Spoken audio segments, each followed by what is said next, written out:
From the diary of Orren SomberDeep. In the city of nowhere, the clocks don't tick. They hang from every wall. Grandfather clocks with empty pendulums, wristwatches wound too tightly to breathe, blinking digital ones frozen on improbable times like 88, 88, but not a single one moves. Instead, they hum faintly, like insects sleeping inside the gears. Not broken, just dreaming. Dreaming of lost time, or time misplaced in drawers, or dropped between couch cushions, or simply left behind like a suitcase on a train platform you'll never see again. The mirrors don't reflect, or rather, they reflect something, just never you. Look into one and perhaps you'll see your childhood bedroom, the wallpaper peeling like old thoughts. Or a crow perched on a fence post, watching you with your mother's eyes, neither cruel nor kind, just haunting. Sometimes the mirror reveals a staircase that curves upward into a ceilingless sky, steps too narrow for feet and too wide for wings. The city doesn't care who you think you are. Identity is just a visitor's coat, hung up and forgotten in the foyer. The air here tastes of old rain.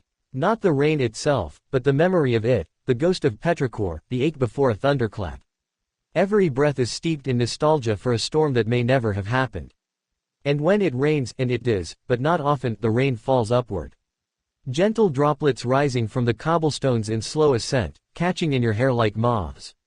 The sky welcomes it. The clouds above blink, slowly, sleepily, like something enormous just beneath the surface of waking. People speak in half sentences. They begin to tell you something and stop halfway, as though the rest has already happened or might never happen at all. They carry umbrellas made of paper, decorated with words in languages no one remembers. No one opens them, not because the rain is harmless, it isn't, but because to open one is to accept the invitation. And few here want to ascend. Mara arrived by mistake, or so she claimed. The train she rode did not stop, only slowed as if reluctant, as if changing its mind at the last second. She stepped off anyway. The station was tiled in letters that rearranged themselves while you blinked. Welcome, they read, then forget, then almost home. When she looked again, they simply said shish. She walked past a cafe where the menu changed mid-sentence. Today's soup is, longing for. Chestnut ghosts in a sea of, she didn't stay. Past a cat curled on a window ledge, who blinked at her and spoke in her grandfather's voice, asking if she still liked thunderstorms. She did not answer. She wasn't sure. Past a boy in a woolen coat drawing doors in the dust with his finger. Some swung open and showed forests full of violin music. Others remained closed, pulsing faintly. He smiled at her without looking. You'll find yours, he said. Or it will find you. Eventually, she came to a garden growing beneath the shell of a collapsed piano. Its wooden ribs arched upward, holding soil and silence.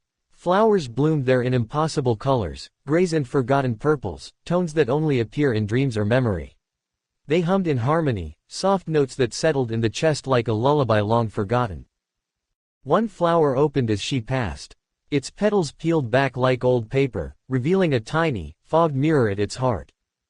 She looked in. It didn't show her face. It showed a moment, her, younger, barefoot in a thunderstorm. Laughing, not in defiance, but in some private, wordless joy. Arms wide, eyes closed. A moment she had no conscious memory of. Not at first. But the air carried the taste of that forgotten rain, and somewhere deep within her, something shifted. She began to smile, not because she remembered, but because something inside her was remembering her. That's how the city works. You don't come to nowhere looking for something. You arrive because something remembers you, a memory adrift too long, an unfinished dream searching for a body to return to. You find yourself not in mirrors or maps, but in the way the ground tilts ever so slightly toward places you haven't been, or in the ache behind a smile you didn't know you had. The city of nowhere is not built of stone or steel. It is built of moments mislaid. Footsteps never taken, names half forgotten. It is not haunted by ghosts, but by intentions. I came here long ago, I think. Or maybe I'm still on my way. It's hard to say. Time doesn't tick here. It hums. And tonight, it's humming your name.